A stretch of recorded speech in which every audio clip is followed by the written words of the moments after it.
Sir, middle ഈസ്റ്റിൽ പ്രശ്നങ്ങൾ രൂക്ഷമാകുന്ന സമയത്ത് ഗസയെക്കുറിച്ച് ആരും സംസാരിക്കുന്നില്ല എന്നൊരു അവസ്ഥയുണ്ട്. ഗസയിൽ ഇസ്രായേൽ നടത്തുന്നത് വംശഹത്യയാണെന്നും അത് പൂർണ്ണമായും വംശഹത്യയിൽ നിന്നും ആ രാജ്യത്തെ ജനങ്ങളെ ഒഴിവാക്കണമെന്നും വെടിനിർത്തൽ വേണമെന്നടക്കമുള്ള കാര്യങ്ങൾ ആവശ്യപ്പെട്ടുകൊണ്ട് കുറേ നാളുകളായുള്ള ചർച്ചകളുണ്ട്.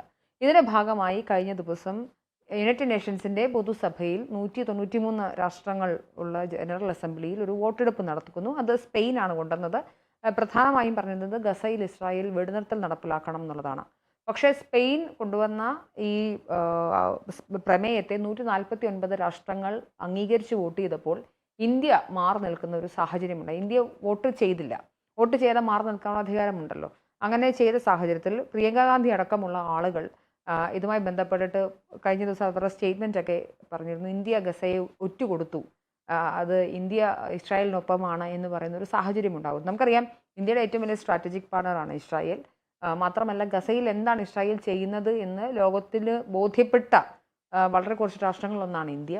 അതുകൊണ്ട് തന്നെ മാത്രമല്ല, ഗസ അറ്റാക്കിൻ്റെ പലയിടങ്ങളിൽ നിന്നും ഇന്ത്യൻ നിർമ്മിതമായ വെപ്പൺസൊക്കെ കണ്ടെത്തിയിട്ടുള്ള വാർത്തകൾ പലയിടങ്ങളിൽ നിന്നും വന്നത്. നമ്മൾ ഒരു വലിയ എന്താ പറയുക, ആയുധ നിർമ്മാണ കയറ്റുമതി കൂടിയുള്ള രാഷ്ട്രമാണ് ഇന്ത്യ.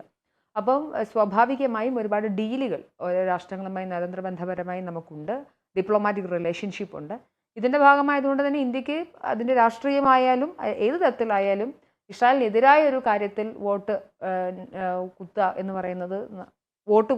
പറയുന്നത് ഒരിക്കലും പറ്റില്ലാത്തൊരു സാഹചര്യമുണ്ട്. അപ്പോൾ എന്താണ് സാറിന് തോന്നുന്നത്? ഇന്ത്യ മാറി നിൽക്കേണ്ട സാഹചര്യം ഉണ്ടായിരുന്നോ, അനുകൂലിക്കേണ്ടതുണ്ടോ എന്നുള്ളതാണ്.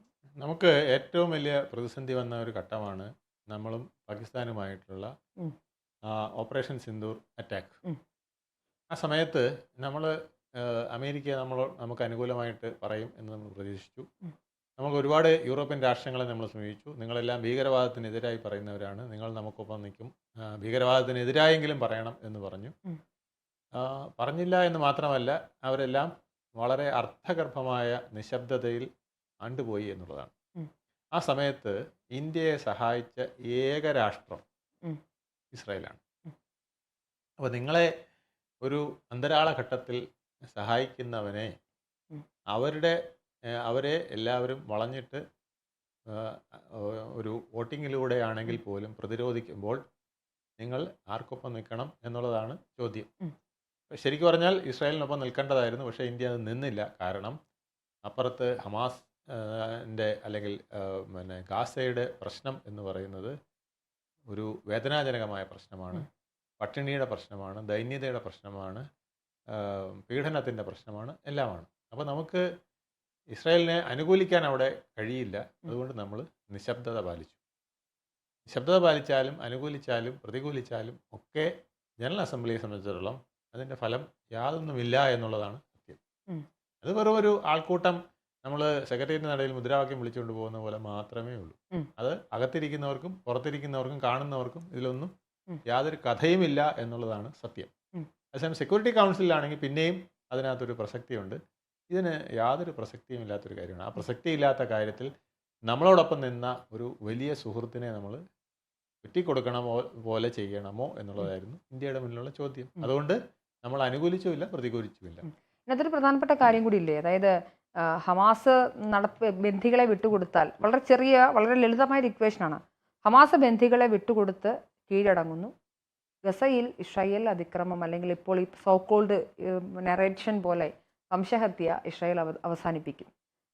പക്ഷേ പലയിടങ്ങളിലും ഉയർന്നു കേൾക്കുന്ന ഇക്വേഷൻ എന്ന് പറയുന്നത് ഇസ്രായേൽ വംശഹത്യ നടത്തുന്നു എന്ന് മാത്രമാണ്, അല്ലെങ്കിൽ ഇസ്രായേൽ ആക്രമിക്കുന്നു എന്ന് മാത്രമാണ്. എന്തുകൊണ്ട് ഹമാസ് ബന്ധികളെ വിട്ടുകൊടുക്കുന്നില്ല? എന്തുകൊണ്ട് ഹമാസ് കീഴടങ്ങുന്നില്ല?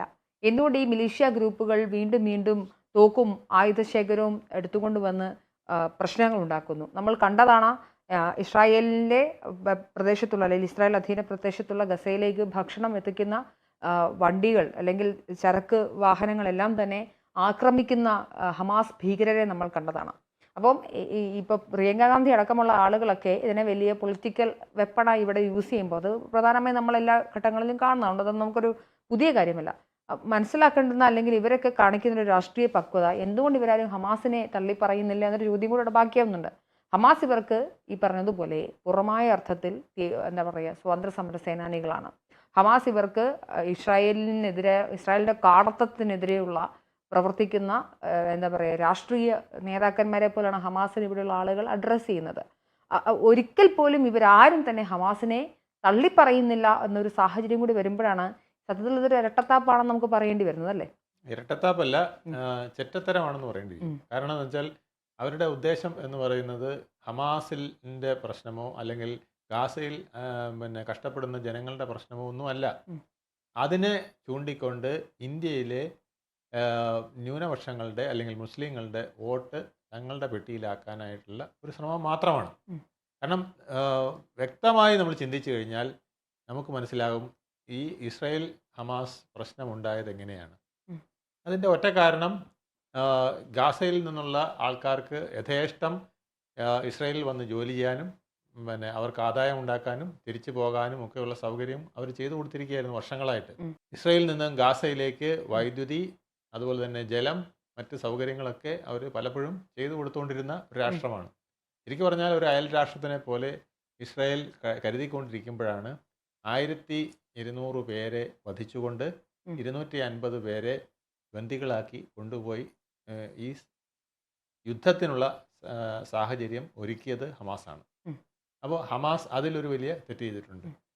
അതിരിക്കട്ടെ, അത് കഴിഞ്ഞിട്ട് ഈ യുദ്ധം നടക്കുമ്പോൾ കാലഘട്ടങ്ങളിൽ മുഴുവൻ അവിടുത്തെ ജനങ്ങളെ ഒരു ഷീൽഡാക്കിക്കൊണ്ട് മാത്രമാണ് ഈ ഹമാസ് പ്രവർത്തിച്ചിരുന്നത്. അപ്പോൾ മറ്റ് ജനത വെടിയേറ്റ് വീണാലും ഞങ്ങൾ രക്ഷപ്പെടണം എന്നുള്ള രീതിയിൽ ആശുപത്രിക്ക് താഴെ, സ്കൂളുകൾക്ക് ചേർന്ന് ഒക്കെയാണ് അവർ അവരുടെ കേന്ദ്രങ്ങളും ബങ്കറുകളും അണ്ടർഗ്രൗണ്ടുകളും തുരങ്കങ്ങളും ഒക്കെ സ്ഥാപിച്ചു വെച്ചിരുന്നത്. അപ്പോൾ അവിടെ എലികളെ പോലെ കയറിയിരുന്നുകൊണ്ട് സുരക്ഷിതമായിരിക്കുകയും അതിൻ്റെ മുകളിൽ നിൽക്കുന്ന ജനത വെടിയേറ്റും ബോംബേറ്റും മരിക്കുന്ന സാഹചര്യം ഉണ്ടാവുകയും ഒക്കെ ചെയ്തിരുന്നു.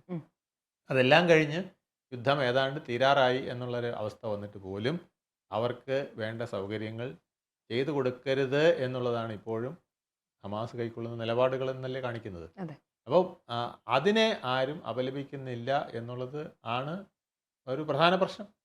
നമ്മൾ അന്താരാഷ്ട്ര തലത്തിൽ നോക്കുമ്പോൾ പോലും നമുക്ക് പലപ്പോഴും മനസ്സിലാക്കാൻ കഴിയുന്നത് യഥാർത്ഥ പ്രശ്നത്തെ മറച്ചു വെച്ചുകൊണ്ട് തങ്ങളുടെ രാഷ്ട്രത്തിൻ്റെ പ്രശ്നം എന്താണോ ആ പ്രശ്നങ്ങൾക്കാണ് അവർ വോട്ട് ചെയ്യുന്നത്.